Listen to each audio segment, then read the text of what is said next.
Nous vous l'avons dit en ouverture ce vendredi société, nous marquons un arrêt important pour évoquer les problèmes que nous avons au niveau des corridors Douala-Bangui, mais également Douala-N'Djamena. Et pour en parler, il n'y avait pas mieux que les transporteurs eux-mêmes et les syndicalistes pour nous dire ce qui ne va pas. Que de plaintes au niveau de ces deux corridors. Je commence par Monsieur Amadou Djika, qui est donc le président général des transporteurs camerounais. Amadou Djika, question simple. Qu'est-ce qui se passe réellement sur ces deux corridors? Pourquoi vous êtes venu vous plaindre? Merci, monsieur. Le corridor Douala-N'Djamena, Douala-Bangui sont des corridors conventionnés. Vous savez, le Cameroun, qui a la chance d'être un pays à surface maritime, a l'obligation de desservir les pays enclavés. Je ne rentre pas trop dans les détails. C'est la Convention de Bangladesh des Nations Unies. Alors, depuis les années 75, avec l'arrivée du chemin de fer jusqu'à Ngaoundéré, les conventions ont été signées avec les chefs d'État respectifs de cette période-là.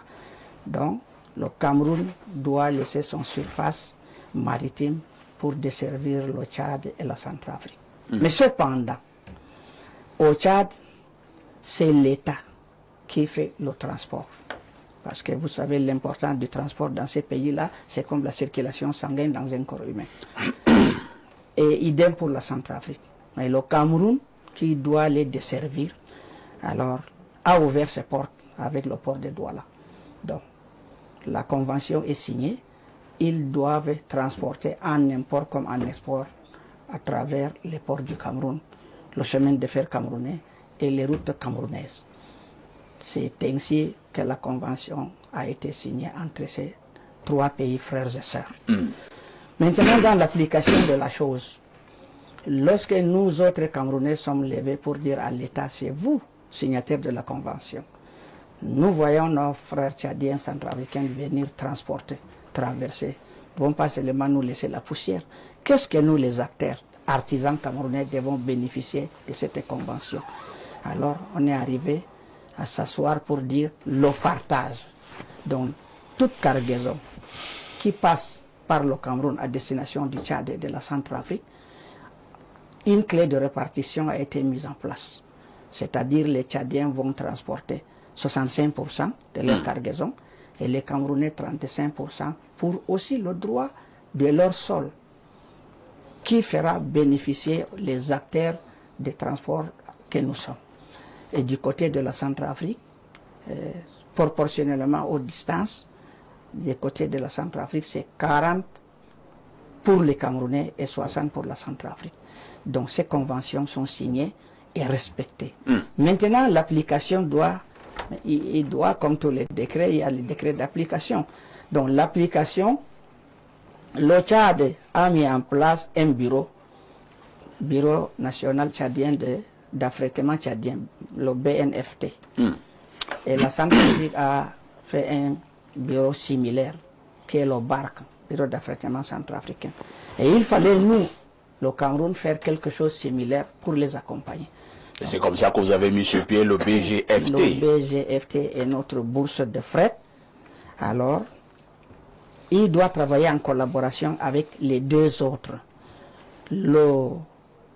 Qu'est-ce qu'il devait faire quand il y a la convention avec la clé de répartition 35-65 pour le Tchad et puis 40-60 pour la Centrafrique?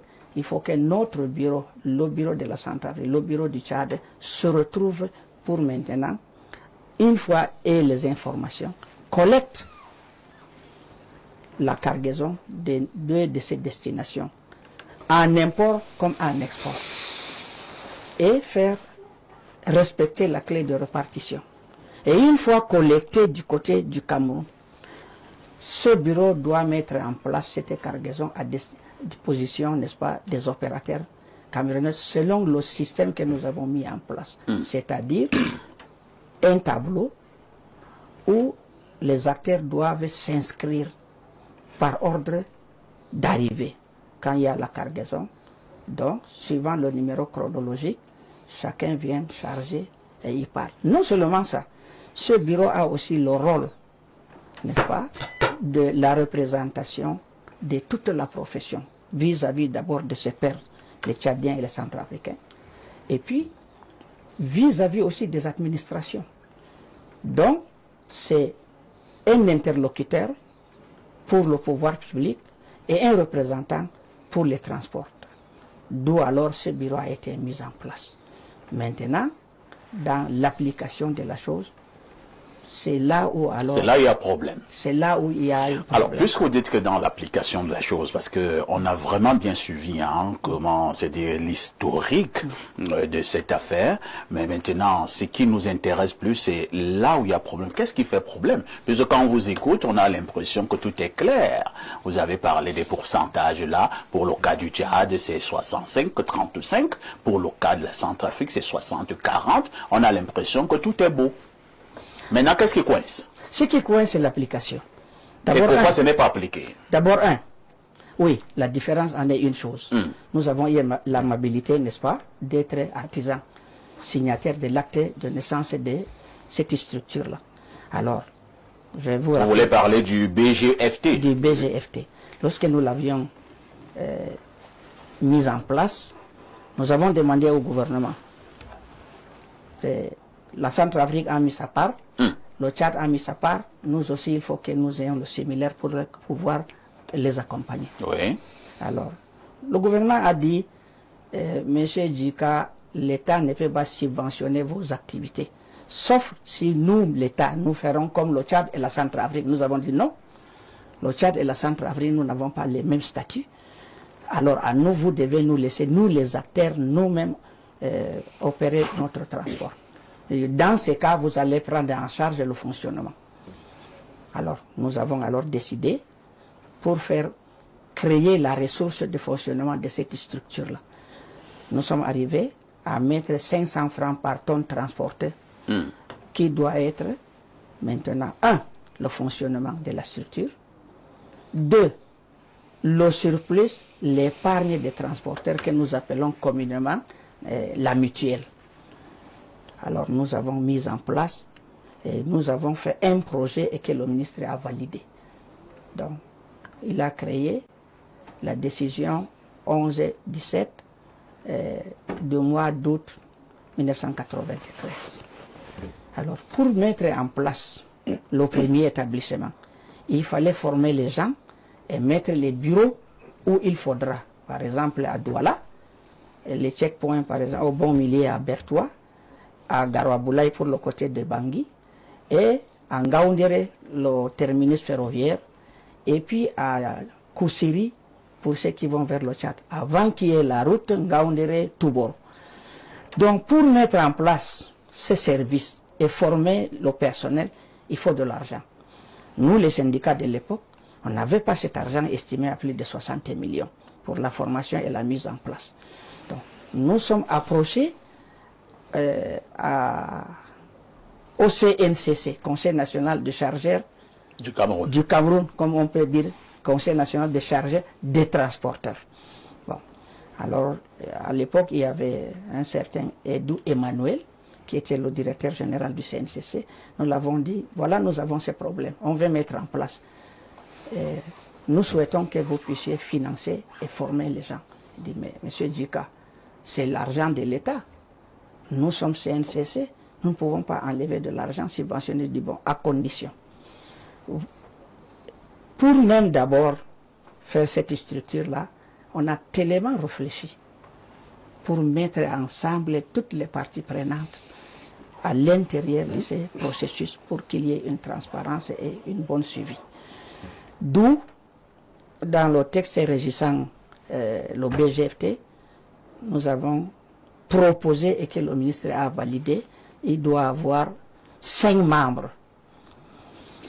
Alors les 5 membres qui sont les qui? D'abord le ministère des Transports qui est même la tutelle, une personnalité morale, parce que le Cameroun a signé des conventions, il faut maintenant qu'il y ait l'autorité morale pour suivre le fonctionnement. Et puis 2, le CNCC qui est là sur le port maritime qui reçoit en même temps les informations, des connaissements auprès de toutes les importations et les exportations au même titre que les transitaires, c'est-à-dire ceux qui sont chargés de faire les consignations de la cargaison. Et il y a un transporteur exclusif ferroviaire qui est la Régie nationale de chemin de fer. Maintenant, tout ça là pour accompagner qui? C'est pour accompagner le syndicat des transitaires, c'est-à-dire les commissionnaires agréés en douane, et puis le syndicat des transporteurs. Donc, le CNCC étant membre à part entière, nous l'avons dit, finance et d'office nous te donne la présidence. Dans le texte, il a été dit un mandat de 2 ans renouvelable une fois. Et le mandat sera comment?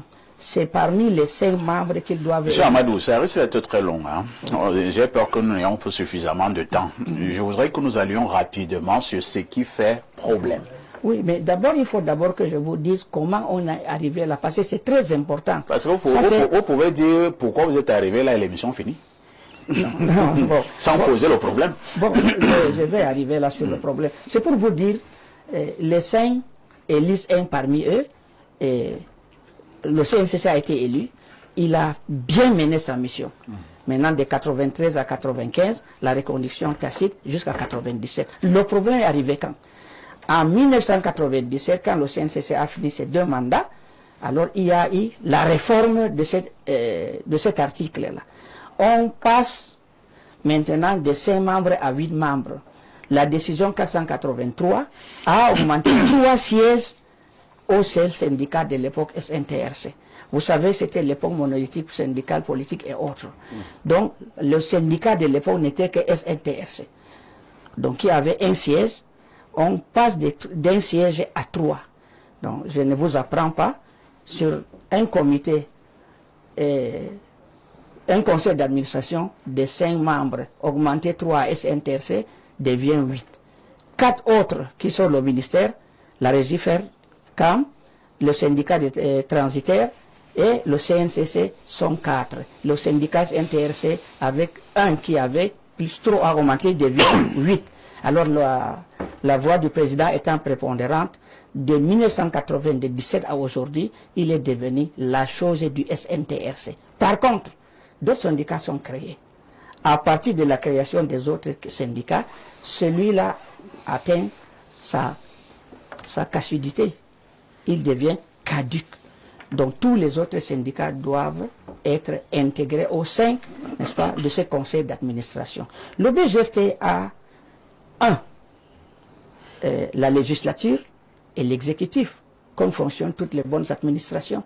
Donc, notre problème, c'est au niveau de la législature du BGFT, qui n'a qu'un seul syndicat, SNTRC. Par contre, il y en a plus de 10, 15, 20 syndicats. Il y a eu la libéralisation syndicale, politique et autres. Donc, c'est là où il y a un problème. C'est pourquoi nous avons saisi les administrations. Nous avons écrit plus qu'une encyclopédie. Vous voulez que tous les syndicats soient intégrés au BGFT, c'est ça? C'est pas le vouloir, c'est un droit. C'est un droit. Et pourquoi le BGFT n'accepte pas cela? Ah, vous connaissez, comme tantôt vous le disiez, le Cameroun. Je ne sais pas pourquoi on ne veut pas le faire. Lorsque le fonctionnement même de la République au gouvernement, il y a tout le monde, tous les partis politiques. Et si, il n'y a pas d'exclusivité. Et si tous les syndicats sont acceptés au BGFT, qu'est-ce qui change? Oui, vous avez droit au chapitre. C'est-à-dire quoi? C'est-à-dire la décision vient d'où? De la législature, pour passer à l'exécutif qui est le bureau du BGFT. Mais aujourd'hui, on cumule les choses. L'exécutif doit être reformé pour que tous les syndicats enregistrés, n'est-ce pas, aient une place au même titre que le SNTRC. C'est compris. Voilà. On va passer la parole à François Touk. En préparant cette émission, j'ai vu certains qui se plaignaient d'une espèce de gabégie au niveau du BGFT. C'est vrai? C'est plus fort que la gabegie même. Ah bon? Oui. Donc c'est une autre plainte. Vous voyez, les structures en question, ça a été créé pour... C'est une bourse. C'est une institution financière. de transporteurs qui est comme le FECOM. Bon, dans la répartition de la taxe que le BGFT perçoit, il a été réparti dans les 500 par tonne de marchandises transportées, 300 francs pour le fonctionnement du BGFT, 200 francs pour le syndicat. Est-ce que les 200 francs sont reversés? Vous allez me montrer les reçus et les quittances, là où vous avez reversé. Il y a 1000 francs pour timbrer la lettre de voiture. Faites, suivez le numéro chronologique jusqu'à nos jours.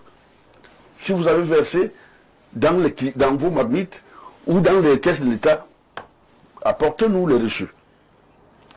Il y a 2000 francs d'assistance et de commission du chauffeur qui est en route, en cas de panne, en cas d'accident, en cas de ceci, qui a été prélevé.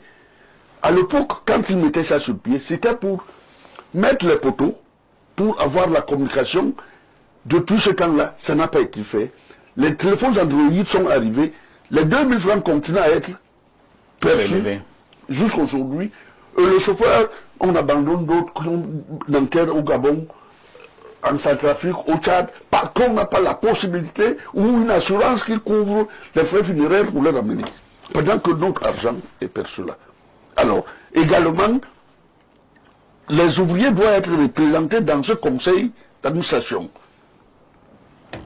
du BGFT. Bon, il y a la vignette.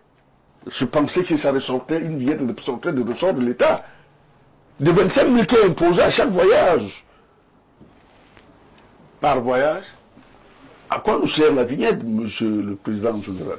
Oui, la vignette a été institutionnalisée pour faire la distinction. Lorsque vous êtes sur le corridor, les camions qui desservent l'intérieur du pays et les camions qui font l'interland. Donc nous avons pensé faire le sauf-conduit international, c'est-à-dire une lettre de voiture avec les drapeaux des deux pays respectifs. Cameroun, Tchad, 2 drapeaux.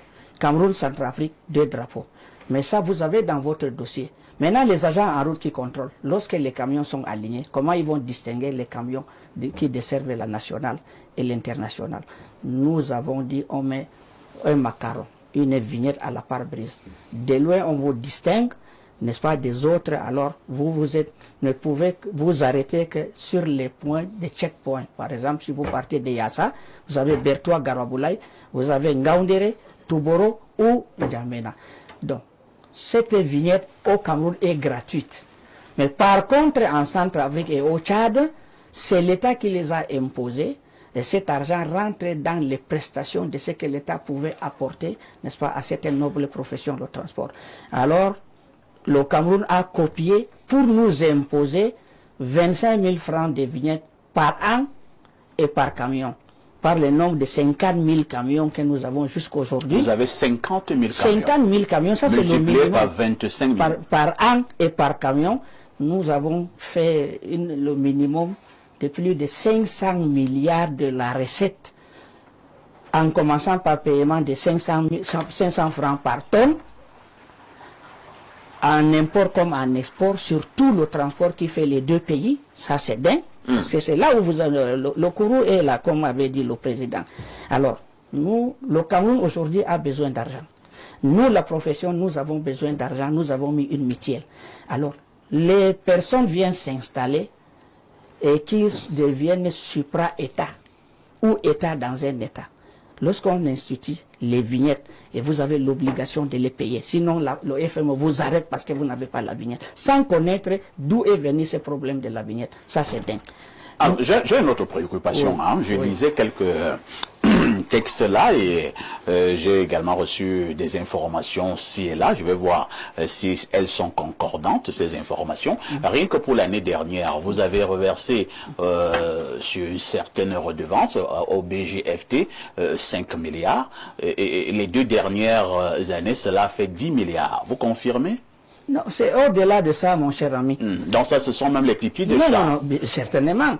Lorsque vous voyez, n'est-ce pas, le trafic, le trafic de tout ce qui est import et export, du Cameroun vers la Centrafrique et de la Centrafrique vers le Cameroun en exportation. Tchad, idem. Et que vous payez 500 francs par tonne. Un camion, c'est combien? 30 tonnes minimum.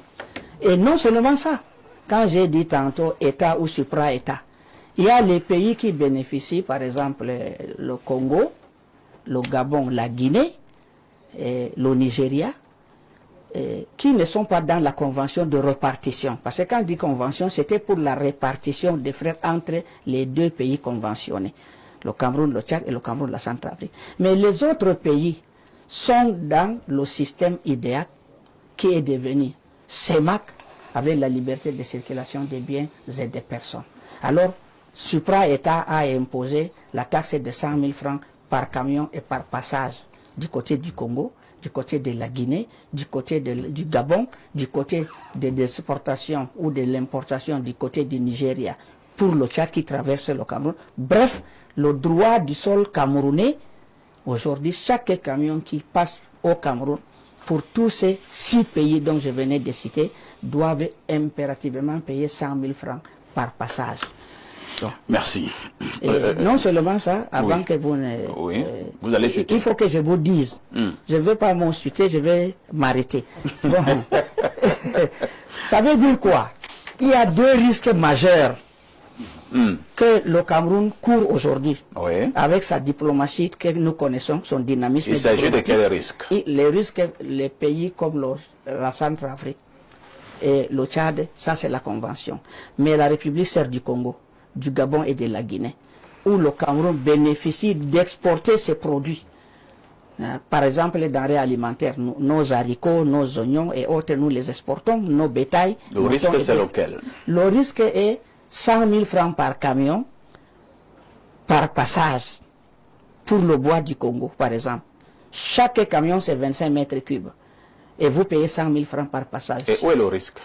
Le risque, vous ne voyez pas que le Congo peut devenir incompétitif à son exportation parce qu'il y a des charges supplémentaires que le BGFT a mis 100 000 francs par camion. Si vous divisez par les 25, c'est au moins 4 000 à 5 000 francs. Attendez, 4 000 à 5 000 par mètre cube de bois à l'exportation, ce qui rend leur produit incompétitif à l'étranger. Et la denrée alimentaire que le Cameroun exporte vers le Congo, quand vous mettez 100 000 francs par camion, ça renchérit le panier ménager qui va être difficile à ces pays-là de contenir le panier ménager de ces pays-là. Voilà les 2 risques majeurs. Et ce montant risque d'être calculé et demander au Cameroun de rembourser parce que ces pays ne connaissent pas qui est-ce qui perçoit cet argent. Avant de passer la parole aux autres panélistes, je voudrais encore passer la parole à François Touk. Pour l'instant, si je comprends bien, vous n'avez pas de problème avec la Centrafrique, vous n'avez pas de problème avec le Tchad, mais vous avez un certain nombre de soucis avec le BGFT, et qui est le bureau de gestion du fret terrestre, c'est ça? Exactement, c'est ça le problème. Très bien. C'est-à-dire que vous avez les problèmes avec la partie camerounaise. Avec la partie camerounaise. C'est compris. Avant d'aller plus loin là, parce que là on a parlé de 5 milliards, 10 milliards, dans quelle ligne de ressources vient automobile? Les 2 000 francs que je lève, les 500 francs, vous avez évalué ça dans quelle ligne?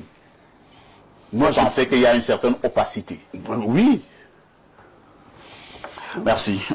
Pierre Blériot-Niemek, nous avons été au courant de cette situation avec les transporteurs camerounais, ce qui risque encore avoir, on peut encore avoir un mouvement d'humeur, et nous avons voulu avoir la bonne information, et raison pour laquelle nous nous sommes rapprochés de ces acteurs du domaine au niveau du Cameroun et maintenant au niveau de certains pays de la sous-région. Nous avons voulu de manière très claire que les acteurs eux-mêmes puissent d'abord poser le problème.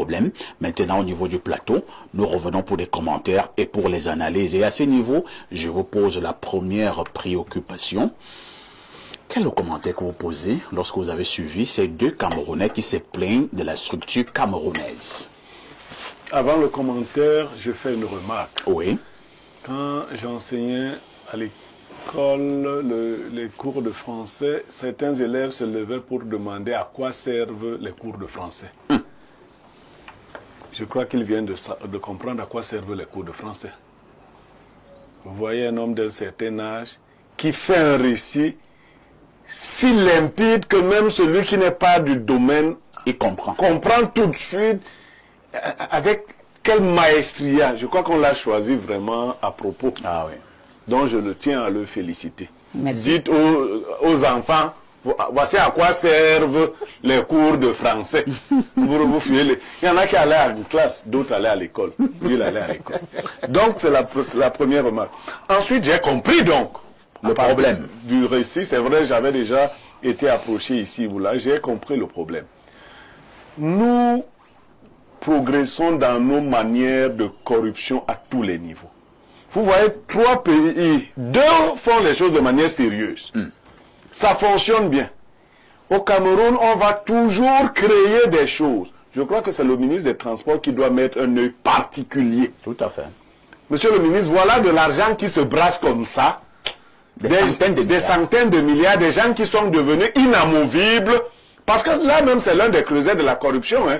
Quand quelqu'un a déjà son titre foncier à un poste qui devrait normalement être rotatif. On ne peut pas à la fois gérer le législatif et l'exécutif. Je crois que la tutelle est fortement interpellée pour organiser, pour mieux réorganiser ce secteur. Parce que là, il faut leur dire aussi, c'est des deniers publics. C'est-à-dire que vous collectez de l'argent sans en avoir une traçabilité. À tout moment, vous êtes déjà au-delà de 50 millions. Donc, le TCS aussi peut venir jeter un coup de là-bas pour voir. Parce que vous faites des factures. On n'a pas occupé plein de tout ici, ça n'a pas abouti. Vous faites des reçus, vous faites payer des taxes. Il faudra avoir qualité. Les taxes, ce n'est pas les individus qui les votent. Hein. Vous ne vous asseyez pas entre vous, vous dites, il y a telle taxe, il y a telle taxe. Ça doit rentrer dans une législation qui doit être validée par votre hiérarchie. Donc, j'interpelle, c'est le BGFT, c'est ça? Tout ça, Le tout à bureau fait. de gestion de frais terrestres Cameroun. Oui, à faire preuve de plus de sérieux, à répondre de manière efficace aux demandes et aux sollicitations des transporteurs, mais aussi à éviter de créer pour les pays voisins des surtaxes. Tout à fait. Parce que c'est le Cameroun qui est mal vu, alors que l'argent rentre dans la poche des individus. Et le Cameroun risque de payer. Voilà le moment venu. Et peut-être que ces gens auront disparu le moment venu. Donc, il ne faut pas faire preuve de laxisme. Une fois que la chose est mise sur la table, je sais que le ministre des Transports, qui est très attentif à ce genre de sujet, va y porter un regard plus attentif pour comprendre ce qui s'y passe. Il est dépassé. Non, comment le ministre peut être dépassé? Mais certainement parce que les réformes ont été demandées, c'est plus de 10 ans. Et nous avons saisi le président de la République, son Excellence Paul Biya, qui a instruit par 3 fois. Que sont ces gens-là qui dépassent tout le monde? C'est l'argent. Ah bon? Ce n'est pas les hommes, c'est l'argent. Oui. Oh. Puisque excusez-moi, Ouais. passer le temps. C'est le vendredi, je dois aller à la prière et c'est la période de Ramadan. J'ai Vous dit allez bloquer la route. Bon. 1000 milliards. 1000 milliards. Les travaux publics ont besoin de l'argent pour nous entretenir nos routes. Le ministre des Finances taxe même n'importe qui pour avoir de l'argent pour pouvoir faire fonctionner la République. Par contre, nous avons 1000 milliards. Dans cette affaire-là. Quelque part là assis. Et nous avons même peur que cet argent peut servir à autre chose. Ça, c'est un. Lorsque le président de la République, son excellent Paul Biya, instruit le contrôle supérieur de l'État par 3 fois, et ils ont rendu compte, c'est resté bloqué. Lorsque la CONAC, parce que le président de la République, je ne suis pas politicien, hein, je suis syndicaliste et un imam. Lorsque le président a créé ANIF, agent d'investigation financière, lorsqu'il a créé la CONAC, lorsqu'il y a le contrôle supérieur de l'État, lorsqu'il y a tous ces services d'investigation, et tous à l'unanimité ont donné leurs réponses. Et l'instruction a été donnée pour faire la réforme de ce BGFT et de voir clair. Il y a la commission de la primature, nous avons des éléments, nous avons participé, qui ont donné, n'est-ce pas, la feuille de route. Mais tout ça a été bloqué. Alors, vous voulez faire comprendre à Amadou Djika que ce BGFT est aussi puissant pour tenir tête à toutes ces structures d'investigation? C'est peut-être comme nous, on n'a pas fait l'école, je me suis arrêté à l'école primaire, à force de tenir le pinceau que j'arrive à m'exprimer. Excusez-moi l'expression. J'ai dit c'est supra-État. À mon introduction, j'ai dit État dans un État et supra-État. État dans un État lorsque on ne répond pas aux injonctions du président de la République. Et au fil et au vu de tout le monde. Ça, c'est un. Et ce ne sont pas des personnes des moindres. Je ne peux pas attaquer. C'est un problème purement institutionnel. Ce n'est pas un problème de personnes. Mais pour la plupart, on nous a assimilés comme les revanchards. On a problème avec les dirigeants du BGFT. Non. J'ai parlé ici à mon français, la législature, où il y a le ministre des Transports qui est membre au sein du conseil d'administration. Il y a le CNCC qui est membre, un des branchements, des membrements de l'État. Il y a la régie Fercam qui est devenue cantonnaire. Et puis, il y a le syndicat de transitaires. Et puis le syndicat des transporteurs. Vous voyez dans ce conseil d'administration où il y a 5 membres passés à 8, le ministère est à l'intérieur qui est la tutelle. La raison d'être que nous l'avons proposé à l'époque, c'était une personnalité morale pour régler les choses. Et il ne l'a pas fait. Et il ne pourra pas le faire. Parce que les instructions du président de la République, vous pouvez sur ce plateau-là interpeller ou inviter, n'est-ce pas, le contrôle supérieur de l'État, la CONAT, la NIF, le TCS, peuvent venir sur le plateau pour nous dire les investigations qu'ils ont menées a abouti à quoi. Donc, pour terminer, je souhaite vous dire que cette institution du BGFT est un danger pour notre pays. Vous n'êtes pas excessif là? Bon, c'est peut-être mon français. Danger par rapport à quoi? Lorsque vous collectez de l'argent jusqu'à des milliers de milliards à l'intérieur du pays, même le timbre proportionnel de l'État, parce que, excusez-moi, il faut que je vous éclaire certaines petites choses là. Lorsque vous passez un contrat de bail, vous payez la proportion des timbres de l'État. Vrai ou faux? Vrai. Bon. Et quand un transporteur transporte de la cargaison d'un affréteur, c'est aussi un contrat. Tout à fait. Donc l'État a le timbre proportionnel de 2000 francs par lettre de voiture. Et ils ont voulu envoyer les inspecteurs des impôts dans nos bureaux. Moi, je me suis opposé pour dire, mais faites-nous confiance. Nous sommes des bons citoyens, nous sommes des opérateurs économiques. Nous voulons le développement de notre pays. Nous-mêmes, nous serons chargés de collecter et de reverser chaque mois au Trésor. Depuis 1997 à aujourd'hui, ce montant, si on fait le calcul chronologique des lettres et des voitures, cet argent est allé à plus de 20 milliards. Et nous avons saisi le ministre des Finances qui a mené des investigations. Les inspecteurs des impôts sont allés, ils ont ressorti le montant et ils ont fait l'injonction au BGFT de payer qu'ils ne l'ont jamais payé jusqu'à aujourd'hui. Donc c'est pour vous dire, danger pour le pays quand les injonctions du président de la République ne sont pas appliquées, quand les ministres des Finances, j'ai pitié de mon petit frère Moutazé qui va chercher de l'argent un peu partout, or que l'argent est là, son propre argent, hein, il n'est pas capable de la récupérer. Donc ces gens-là, je ne sais pas si c'est un pouvoir dédié à eux au plus au-dessus de l'État du Cameroun. C'est pourquoi j'ai dit danger, parce qu'il y a 2 États. Il y a donc un État dans un État. Et un supra-État également, parce que ça touche les autres pays. Merci. Rosine Mvondon, je vous passe.